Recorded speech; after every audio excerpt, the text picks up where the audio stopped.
ఇప్పుడు వచ్చాము. Let us go to the topic. Third I and psychic I power గురించి, అంటే మూడో నేత్రము, మనోనేత్రము అనే దాని మీద తెలుసుకుందాం. అయితే ఇక్కడ ఫస్ట్ క్వశ్చన్ ఏంటంటే, రెండు కనుబొమ్మలు, రెండు కళ్ళకి మూడో కంటికి రిలేషన్షిప్ ఏంటి, సంబంధం ఏమిటి? ఇప్పుడు మనం ఈ టెక్నిక్స్, శివుడు పార్వతీమాతకు చెప్తున్న టెక్నిక్స్, మన థర్డ్ ఐకి ఈ లుకింగ్ టెక్నిక్స్ మనం గతంలో చెప్పుకున్నాం. ఈ లుకింగ్ ఎఫెక్ట్ అనేది థర్డ్ ఐ మీద ఏ విధంగా కనెక్ట్ అయి ఉంది, సంబంధించింది అని అడిగారు. దానికి సమాధానం ఏంటంటే, ఓషో గారు ఇక్కడ 2 పాయింట్లని అర్థం చేసుకోవాలి. ఒకటి, ఎనర్జీ, థర్డ్ ఐకి ఎనర్జీ కావాలి.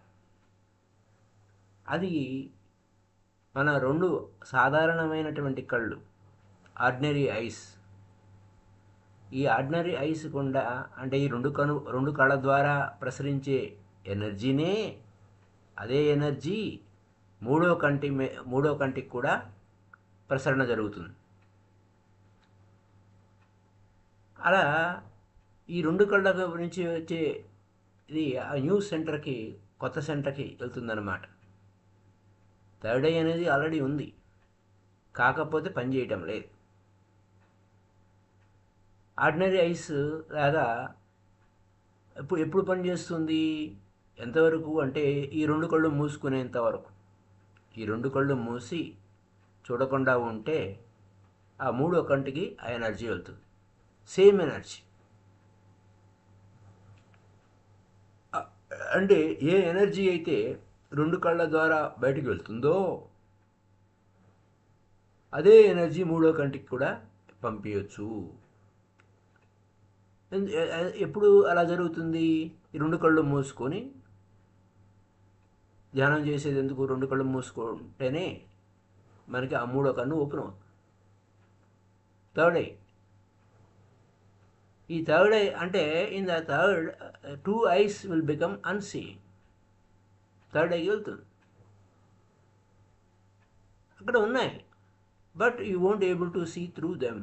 అంటే 2 కళ్ళు ఉన్నాయి, కళ్ళు మూసుకున్నప్పుడు చూడలేం కదా. ఆ ఎనర్జీ ఏం చేస్తుంది? అక్కడ 2 కళ్ళ ద్వారా బయటికి వెళ్ళాల్సిన ఎనర్జీ ఇంకా కొత్త దారి ఎత్తుక్కుంటుంది. కొత్త దారి ఏం లేదు, 2 కనుబొమ్మల మధ్య ఉన్న ప్రదేశము. ఆ సెంటర్ ఎక్కడ ఉంది? 2 కళ్ళ మధ్య ఉంది, ఆల్రెడీ ఉంది, కంప్లీట్గా ఉంది. ఏ క్షణంలోనైనా పనిచేయడానికి సంసిద్ధంగా ఉంది. అయితే దానికి ఎనర్జీ కావాలి. కాకపోతే మనకి కొత్తగా మనం ఎనర్జీ ఇచ్చేది ఏముంది? 2 కళ్ళ ద్వారా 80% ఎనర్జీ వెళ్తూ ఉంటుంది కాబట్టి మనం ఆ ఎనర్జీని యూటిలైజ్ చేసుకోవచ్చు. కళ్ళు మూసుకుని సేమ్ ఎనర్జీ డైవర్ట్ చేయాలి. రెండో పాయింట్ ఏంటంటే, 2 కళ్ళ ద్వారా చూసేది, ఎప్పుడైతే 2 కళ్ళ ద్వారా మనం చూస్తుంటామో అవి మనం ఫిజికల్ బాడీలని, భౌతికమైన వస్తువుల్ని చూస్తూ ఉంటాం. మనం చూసేదంతా. మూడో కన్ను అనేది అది ఫిజికల్ బాడీలో భాగం కాదు, అది రెండవ శరీరం, సబ్టల్ బాడీ, సూక్ష్మ శరీరానికి సంబంధించింది. అయితే ఫిజికల్ బాడీలోకి ఒక స్పాట్ ఉంది, కరస్పాండింగ్ స్పాట్. దానికి ఆ సబ్టల్ బాడీ లేదా సూక్ష్మ శరీరం యొక్క స్పాట్ ఒకటి ఉంది, కానీ ఫిజికల్ బాడీలో భాగం కాదు. అంచేత ఫిజియాలజీ అనేది, భౌతిక శాస్త్రము అనేది నమ్మదు. ఈ థర్డ్ ఐ అనేది ఒకటి ఉంది అనేది వారు నమ్మరు. ఫిజిషియన్స్ అంటే భౌతిక శాస్త్రజ్ఞులు అలాంటిది ఏమైనా ఉందా అని. ఎందుకంటే అలాంటిది ఏమైనా ఉంటే ఆ కపాలాన్ని అనలైజ్ చేయాలి, ఎక్స్రే చేయాలి, దాని లోపల చొచ్చుకుపోవాలి, చూస్తే అది ఎక్కడ భౌతికంగా కనపడదు. ఆ భౌతికంగా నువ్వు దానిలో ప్రవేశించలేవు. ఆ విధంగా దాన్ని నువ్వు థర్డ్ ఐ అనటానికి లేదు. థర్డ్ ఐ అనేది భౌతిక శరీరానికి సంబంధించింది కాదు, అది సూక్ష్మ శరీరానికి సంబంధించింది. ఇది కీ పాయింట్. మనం చనిపోయాము అనుకోండి, చనిపోతే ఏం చచ్చిపోతుంది? భౌతిక శరీరం చచ్చిపోతుంది. సూక్ష్మ శరీరము, ఆ యొక్క సబ్టల్ బాడీ అనేది నీతోనే, సూక్ష్మ శరీరము, సూక్ష్మ శరీరాది సముదాయము అంతా కూడా నీతో పాటే ఇంకో జన్మ తీసుకుంటుంది. ఆ సూక్ష్మ శరీరము లేదా ఆ సబ్టల్ బాడీ, ఆ కారణ శరీరము అనేది పోతే తప్ప ఈ యొక్క జనన మరణ చక్రాల నుంచి, ఆ బర్త్ అండ్ డెత్ సైకిల్ నుంచి, మళ్ళీ పుట్టడము మళ్ళీ చావడము, మళ్ళీ పుట్టడం మళ్ళీ చావడం నుంచి బయటికి పడలేము. ఆ సబ్టల్ బాడీ అలాగే ఉందనుకోండి, అది ఏమవుతుంది? ఇంకా అలా తిరుగుతూనే ఉంటాం. ఈ మూడో కన్ను అనేది ఆ సబ్టల్ బాడీకి సంబంధించింది. So energy is moving through the physical body. Physical body నుంచి ఎనర్జీ మూవ్ అవుతూ ఉంది. ఎందుకంటే అందుకోసమే ఆ ఎనర్జీ మూవ్ అవటం వలన ఏమవుతుంది? రెండు కళ్ళతో మనం చూస్తున్నాం, ఫిజికల్ ఐస్తో. అందుకోసం ఫిజికల్ ఐ అనేది కేవలం భౌతికమైన వస్తువుని మాత్రమే, మెటీరియల్ వస్తువుని మాత్రమే చూడగలుగుతుంది.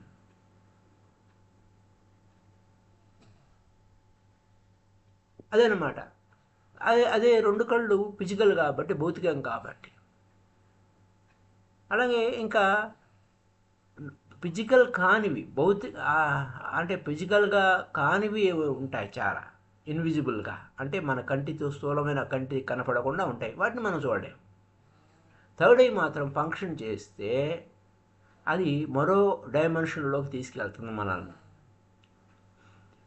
ఆ కంటికి కనపడనివి అంటే భౌతిక చర్మచక్షువులు అంటారు మామూలుగా భాషలో. చర్మచక్షువులుకి కనపడని వాటిని, చర్మచక్షువులు కనపడని వాటిని, ఇన్విజిబుల్గా ఉన్న వాటిని కూడా చూడగలుగుతుంది మూడో కన్ను, థర్డ్ ఐ, ఆ సబ్టల్ ఐ, సూక్ష్మ శరీరపు కన్ను.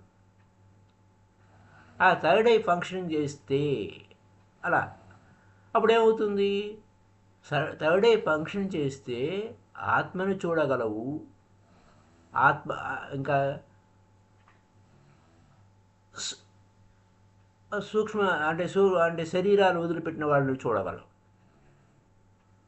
ఫిజికల్ బాడీని చూడు, అతని సోల్ని చూస్తావు. థర్డ్ ఐతో అతని సోల్ని చూస్తావు. నువ్వు భౌతిక శరీరాన్ని ఏ విధంగా చూస్తావో ఆ సూక్ష్మ శరీరాన్ని, ఆ సోల్ని చూడగలుగుతాను. అదే మామూలుగా just like you look at physical body through physical ice. అయితే నువ్వు ఆ ఫిజికల్ ఐస్తోనే నువ్వు ఆత్మని చూడలేవు, ఆ సోల్ని చూడలేవు. అదే సూక్ష్మ శరీరంలో ఉన్నటువంటి ఆ మూడో కన్నుని, ఆ సబ్టల్ బాడీలో ఉన్న మూడో కన్నుతో అది ఫంక్షన్ చేసినప్పుడు నువ్వు చూడగలవు. అప్పుడు ఆ ఫిజికల్ బాడీని చూడవు, అదనమాట. So you look and the body is not there, just the one who resides in the body. అంటే అక్కడ స్థూల శరీరాన్ని చూడకుండా స్థూల శరీరం పక్కనే ఉన్న ఆ సూక్ష్మ శరీరాన్ని, లేదా అంటే ఫిజికల్ బాడీలోనే, ఆ భౌతిక శరీరంలోనే నివసిస్తున్నటువంటి సూక్ష్మ శరీరాన్ని చూడగలం. ఇక్కడ 2 పాయింట్లు గుర్తుపెట్టుకోవాలి. మొట్టమొదటిది, మనకి 2 కళల ద్వారా 80% ఎనర్జీ, ఒంట్లో ఉన్న 80% ఎనర్జీని ఏదైతే ఉపయోగించుకుంటుందో అదే ఎనర్జీని కూడా థర్డ్ ఐ ఉపయోగించుకుంటుంది. ఎలా చేయాలి దాన్ని? రెండో పాయింట్, థర్డ్ ఐ అనేది భౌతిక శరీరంలో ఒక భాగం కాదు, అది సూక్ష్మ శరీరంలో భాగము. ఆ సూక్ష్మ శరీరం మన లోపలే ఉంది, సబ్టల్ బాడీ, సూక్ష్మ శరీరము. దాని ద్వారా నువ్వు చూడడం మొదలు పెడితే సూక్ష్మ ప్రపంచాన్ని కూడా చూడగలవు. సూక్ష్మ ప్రపంచాన్ని, సబ్టల్ వరల్డ్ని కూడా చూడగలవు. నువ్వు ఇక్కడే కూర్చున్నావు, నీ పక్కన ఒక దయ్యమనండి మరొకటనండి అది పక్కన కూర్చుందనుకోండి, నువ్వు చూడలేవు. అదే మూడో కన్ను ఉందనుకోండి, మూడో కన్ను ఫంక్షన్ చేస్తే ఆ దయ్యాన్ని నువ్వు చూడగలవు. అక్కడ దయ్యం అంటే మళ్ళీ వేరే విధంగా అనుకోవద్దు. అంటే శరీరం లేని వాళ్ళు ఆ గోష్ఠి ఉంది అని అంటే అక్కడ చూడగలవు. అది సూక్ష్మలోకానికి సంబంధించింది. సూక్ష్మ కన్నుతో మనం దాన్ని చూడగలుగుతాము. అది అక్కడ ఉన్న విషయం. అయితే మనం ఈ జ్ఞాన భైరవ తంత్ర టెక్నిక్కి ఈ థర్డ్ ఐ అనేది ఏ విధంగా సంబంధించిందండి అని ప్రశ్న. అది చాలా లోతుగా సంబంధించింది. వాస్తవానికి ఈ టెక్నిక్స్ అన్నీ కూడా మన మూడో కన్నుని ఓపెన్ చేసుకోవడానికి ఉపయోగపడే టెక్నిక్సే విజ్ఞాన భైరవ తంత్ర చెప్తుంది. అందులో లుకింగ్ టెక్నిక్స్ ఇంకా. అయితే మనం ఈ లుకింగ్ టెక్నిక్స్లో మనం చెప్పుకున్న ఈ లుకింగ్ టెక్నిక్స్లో ఈ రెండు కళ్ళు చూడటం ఆపేస్తే కంప్లీట్గా ఆ ఎనర్జీ ఎటు కదలకుండా, రెండు కళ్ళ వైపుకి పోకుండా స్థిరంగా పెట్టి ఒక స్టోన్స్ లాగా చేసేసినప్పుడు ఏమవుతుంది? ఆ కళ్ళు కదలకుండా రాగా అయిపోయినాయి. ఎనర్జీ ఫ్లో కాలేదు దాని ద్వారా. అప్పుడు ఏం జరుగుతుంది? ఎనర్జీ ఆ రెండు కళ్ళ ద్వారా ప్రవహించినప్పుడు మూడో కంటి వైపుకి వెళ్తుంది. మూవ్ అవ్వాలి. ఎనర్జీ అనేది స్టాటిక్గా ఉండదు. ఎనర్జీ ఎప్పుడు కూడా ప్రవహిస్తూనే ఉంటుంది. ఆ వైబ్రేషన్, ఆ మూమెంటు, ఆ ఎనర్జీ ఉంటుంది. కాబట్టి ఎనర్జీ ఎక్కడికి పోకపోతే మూడో కంటి వైపుకి వెళ్తుంది. రెండు కళ్ళుని అలా డెడ్ ఐస్ లాగా పెట్టేసుకొని అలాగే ఉంటే మూడో కన్ను వైపుకి వెళ్తుంది. అయితే ఆ స్పాట్ చూడండి. అంటే ఒక స్పాట్ పెట్టుకున్నాం అనుకోండి, ఒక చుక్క, ఆ చుక్కని కళ్ళు కదపకుండా అన్నీ చూస్తూ ఉన్నాము, ఇంకా ఎక్కడికి పోనివ్వట్లేదు. అప్పుడు ఎనర్జీ ఎటు పోనకపోతే, ఆ 2 ఐస్ ద్వారా పోకపోతే ఏమవ్వాలి? ఆ ఎనర్జీ మూవ్ అవ్వాలి, స్టాటిక్గా ఉండదు.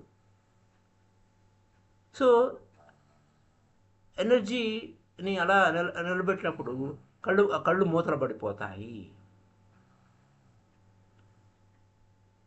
ఈ రెండు కళ్ళు మూసేసాము, ఎనర్జీ బయటికి పోవట్లేదు. సడన్గా అప్పుడు ఏమవుతుంది? డోర్స్ ఓపెన్ అవుతాయి. క్లోజ్ అయిపోయిన డోర్స్ ఓపెన్ అవుతాయి.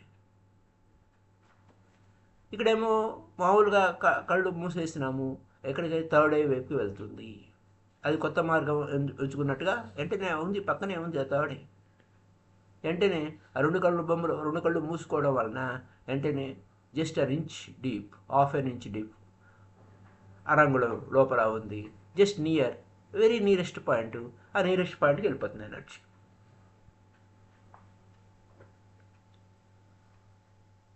ఇది energy is related from these eyes. First thing ఏం చేస్తుంది? అది థర్డ్ ఐకి వెళ్ళిపోతుంది. ఎందుకంటే రెండు కళ్ళ ద్వారా నువ్వు ఉపయోగించటం లేదు. ఆ రెండు కళ్ళు మూసుకున్నావు, అదనమాట. It will find another. The nearest point ఇక్కడ ఉంది. లీస్ట్ రెసిస్టెన్స్, ఏ ఇబ్బంది లేకుండా ఉండేది ఆటోమేటిక్గా థర్డ్ ఐకి వెళ్ళిపోతుంది. ఇక్కడ ఫిజికల్ ఐస్ నువ్వు చేయవలసింది ఏంటంటే ఈ రెండు కళ్ళు మూసుకోవటం, ఆ కళ్ళు కదపకుండా స్థిరంగా ఉంచటం. అప్పుడు ఏమవుతుంది? ఎనర్జీ థర్డ్ ఐ సెంటర్కి వెళ్తుంది. ఆ third eye, this moment through the third eyes transforms you a different world. నిన్ను ఎక్కడికి తీసుకెళ్తుంది? మరో ప్రపంచంలోకి తీసుకెళ్తుంది. నువ్వు అప్పుడు అంతకు పూర్వం నీ కంటికి, నీ స్థూలమైన కంటికి, నీ చర్మచక్షువుతో చూడని అనేక విషయాలను నువ్వు దర్శిస్తావు, ఫీల్ అవుతావు. నువ్వు ఇంతవరకు ఫీల్ కాని వాటిని ఫీల్ అవుతావు. ఇంతవరకు చూడనేటువంటి వాసనను నువ్వు చూస్తావు. ఒక కొత్త ప్రపంచంలోకి వెళ్తావు. సూక్ష్మ ప్రపంచంలో, సూక్ష్మ లోకాల్లోకి వెళ్తావు. అలా ఆ ప్రపంచం ఎలా పనిచేస్తుందో చూస్తాం. అది ఆల్రెడీ ఉంది. అలాగే ఆ మూడో కన్ను కూడా ఉంది, ఆ సూక్ష్మలోకం ఉంది. కొత్తగా తెచ్చుకునేది ఏమి లేదు, ఆల్రెడీ ఉంది. ఆ సూక్ష్మ లోకము ఉంది, ఆ సూక్ష్మమైన ఇది ఉంది. కానీ నువ్వు ఇంతవరకు తెలుసుకోలేదు. తెలుసుకుంటావు నువ్వు ఎప్పుడైతే ఈ యొక్క డైమెన్షన్ని, ఈ యొక్క కొత్త తలాన్ని మనం ఫంక్షన్ చేయడం మొదలైందో అనేక అద్భుతమైన విషయాలు తెల్లమవుతాయి. ఉదాహరణకి ఒక వ్యక్తి చనిపోబోతున్నాడు అనుకోండి. థర్డ్ ఐ ఉన్న వాడికి తెలిసిపోతుంది ఆ వ్యక్తి ఎప్పుడు చచ్చిపోతాడు ఏమిటని. ఇతను చనిపోబోతున్నాడని. ఇక్కడ భౌతికమైన అనాలిసిస్ కాదు. ఏది డాక్టర్లు చెప్పే నువ్వు పలానప్పుడు చచ్చిపోతావు ఆ విషయాలు ఇక్కడ చెప్పడం లేదు. ప్రోబబిలిటీస్ అంటే అవి సహజంగా అనారోగ్యంగా ఉన్న వ్యక్తి ప్రాబబిలిటీస్ బహుశా చచ్చిపోవచ్చు అని.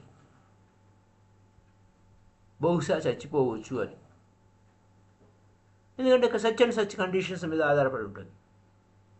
ఈ మే డై. అతను చనిపోకుండా ఉండడానికి ఏదో ప్రయత్నం చేయాలి అని. అది మెడికల్ డయాగ్నోసిస్కి వ్యవహారం.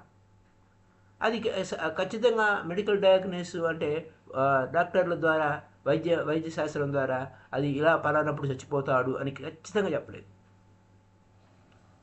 ఎంత డెవలప్మెంట్ అయినా అని అన్సర్టనిటీ ఉంది డెత్ పట్ల. ఇది అదే థర్డ్ ఐ విషయం అనుకోండి. థర్డ్ ఐ అనేది ఏమవుతుంది, థర్డ్ ఐ ఫంక్షన్ చేసినప్పుడు అవతల ఎవరైనా ఒక వ్యక్తిని చూసినప్పుడు అతను చనిపోబోతున్నాడు అనే ఫీలింగ్ని తెలిసిపోతుంది. ఎలా తెలుస్తుందండి? డెత్ ఒక ఇంపాక్ట్ చేస్తుంది. అతను మనిషి చనిపోబోతున్నాడు అంటే అక్కడ అది నీడలాగా, అఫ్కోర్స్ ముందు నుంచే ఉంటుంది, కానీ ఆ నీడ కొంచెం పెద్దదవడం మొదలవుతుంది. ఆ నీడని మనం ఫీల్ అవుతాడు. థర్డ్ ఐ ఉన్న వ్యక్తి అవతల వ్యక్తి మరణం అనేది షాడో లాగా ఎంటగొడుతుంటే వీడు మరణించబోతున్నాడు అని తెలిసిపోతుంది. అలాగే పిల్లవాడు పుట్టినప్పుడు కూడా మనకి డీప్ ప్రాక్టీస్ కనుక థర్డ్ ఐ మీద బాగా డీప్ ప్రాక్టీస్ ఉంటే ఆ పుట్టినప్పుడే డెత్ మూమెంట్ కూడా, బర్త్ మూమెంట్లోనే డెత్ మూమెంట్ కూడా తెలుసుకుంటాం. కాకపోతే ఆ షాడో చాలా సూక్ష్మంగా ఉంటుంది. అదే ఒక వ్యక్తి 6 నెలల ముందు నుంచే అది ఆ షాడో చాలా డార్క్నెస్ పెరుగుతుంది. ఆ నీడ దళసరిగా ఉంటుంది, సూక్ష్మంగా లేకుండా కొంచెం మందంగా ఉంటుంది. వాస్తవానికి ఆ షాడో సెటిల్ అయి ఉంటుంది వాడి దగ్గర. అయితే ఇవన్నీ కూడా 2 కళ్ళతో చూడలేము. సూక్ష్మ అంటే థర్డ్ ఐతో మాత్రమే మనం చూడగలుగుతాం. మన స్థూలమైన కంటితో చూడలేము. థర్డ్ ఐతో ఆరాలు చూడటం మొదలుపెట్టామనుకోండి, థర్డ్ ఐ వలన ఇంకా లాభం ఏంటి? ఆరాస్ చూడగలం.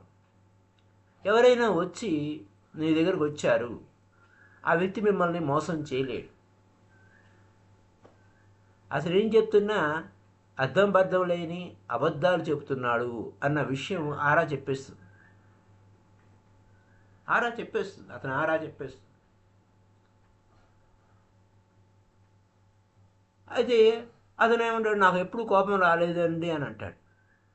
కానీ అతని ఆరాలో కనపడుతుంది, ఎర్రగా కనపడుతుంది ఆ కోపం అంతా ఎలా నిండిపోయింది అతనిలో అని. అంచేత ఆ వ్యక్తి మన ఆరా చెప్పేస్తుంది, అతను మోసం చేయడానికి ప్రయత్నించినా చేయలేడు. ఆరా మొత్తం వ్యవహారం అంతా చెప్పేస్తుంది. ఆ వ్యక్తికి ఆరా గురించి తెలియదు. నీకు థర్డ్ ఐ ఉంది కాబట్టి ఆరా తెలిసిపోతుంది. అయితే whatsoever he says can be judged through his aura. అతను చెప్పిన దాన్ని బట్టి అతను అబద్ధం చెప్తున్నాడా నిజం చెప్తున్నాడా అని ఆరా చెప్పడం వలన మనకు తెలిసిపోతుంది. అది తప్పు ఒప్పో తెలిసిపోతుంది.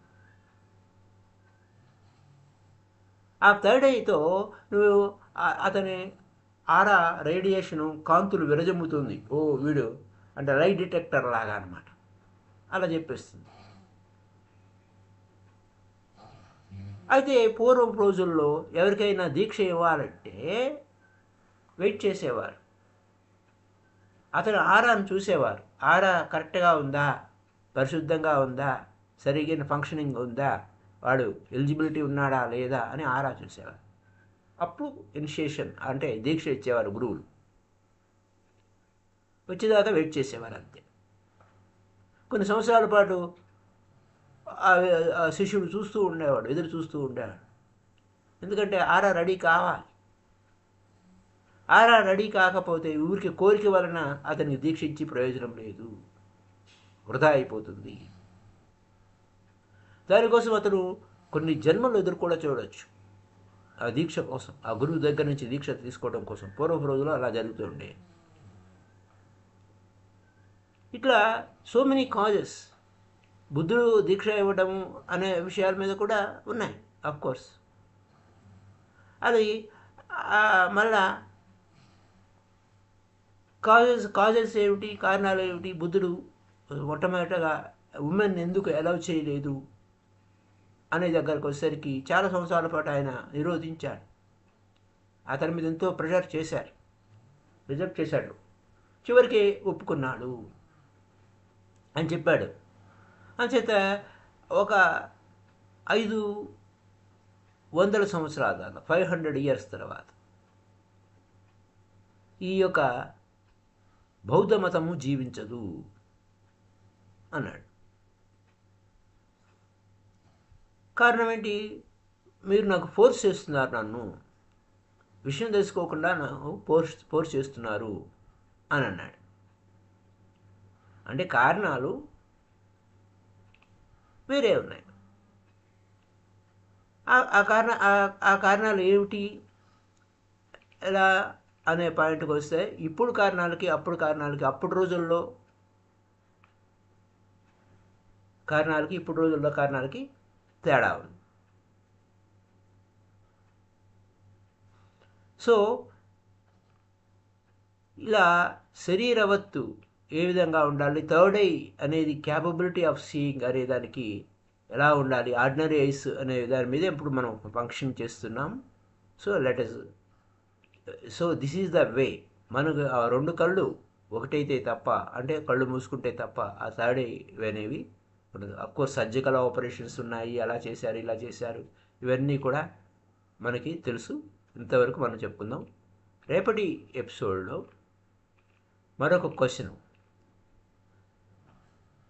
అంటే సైకిక్ సైన్స్, మనోవైజ్ఞానిక శాస్త్రం అబ్జర్వ్ చేస్తున్నప్పుడు, ప్రాక్టీస్ చేస్తున్నప్పుడు సైకిక్ సైన్స్ ఫీర్ఫుల్ ఐస్, భయంకరంగా కళ్ళు ఉంటాయి. ఒకడు మనోవైజ్ఞానిక శాస్త్రం అనే కాకుండా లేకపోతే మనకి రకరకాలుగా చెప్తారు, మాంత్రికుడు ఎట్లా, తాంత్రికుడు ఎలా ఉన్నాడు, వాళ్ళ కళ్ళు భయంకరంగా ఉంటాయి అని. ఏమిటి ఇదంతా? అది ఏమి మనకి సూచిస్తుంది? ఇలాంటి వాటిని మనం ఆ కళ్ళు భయానకంగా లేకుండా ఉండటం ఏమిటి, దాన్ని ఎలా అధిగమించాలి అనేది. అంటే ఎవరైతే హిప్నోటిజము, మెస్మరిజము, మ్యాగ్నెటిజము అలాంటి వాటిని ప్రాక్టీస్ చేసేవారికి వారి కళ్ళు చూస్తే భయం గొలిపించేలాగా ఉంటాయి, టెన్షన్లో ఉంటాయి. ఎందుకంటే వారి కంటి ద్వారా ఫోర్స్ఫుల్గా ఎనర్జీని బయటికి పంపించడానికి ప్రయత్నిస్తూ ఉంటారు. టోటల్ ఎనర్జీ ఇన్ఫ్లుయెన్స్ చేస్తారు ఆ కళని. అంచేత ఆ కంటి ద్వారా వాళ్ళ ఎనర్జీని పంపించడం వలన ఎవరినైనా ఇంప్రెస్ చేయగలరు లేదా డామినేట్ చేయగలరు. అంచేత వారి కళ్ళు టెన్షన్గా ఉంటాయి, ఎనర్జీ అంతా ఫ్లడ్ అవుతుంది అక్కడికి. దాన్ని వారు భరించగలరు ఆ ఎనర్జీని. అంచేత ఏమవుతుంది, ఇంకేమవుతుంది, వాళ్ళ కళ్ళు ఎందుకు భయానకంగా ఉంటాయి, వాళ్ళ కళ్ళు రెడ్గా ఉంటాయి, టెన్షన్లో ఉంటాయి. వారి కళ్ళల్లో చూడగానే మనకి టెన్షన్ పట్టుకుంటుంది. ఎందుకంటే ఆ ఎనర్జీని వారు రాజకీయంగా వినియోగిస్తూ ఉంటారు. ఇలాంటి విషయాలు రేపటి ఎపిసోడ్లో ఏమిటి అది అనే దాని గురించి రేపటి ఎపిసోడ్ తెలుసుకుందాం. Thank you. That's all for this day.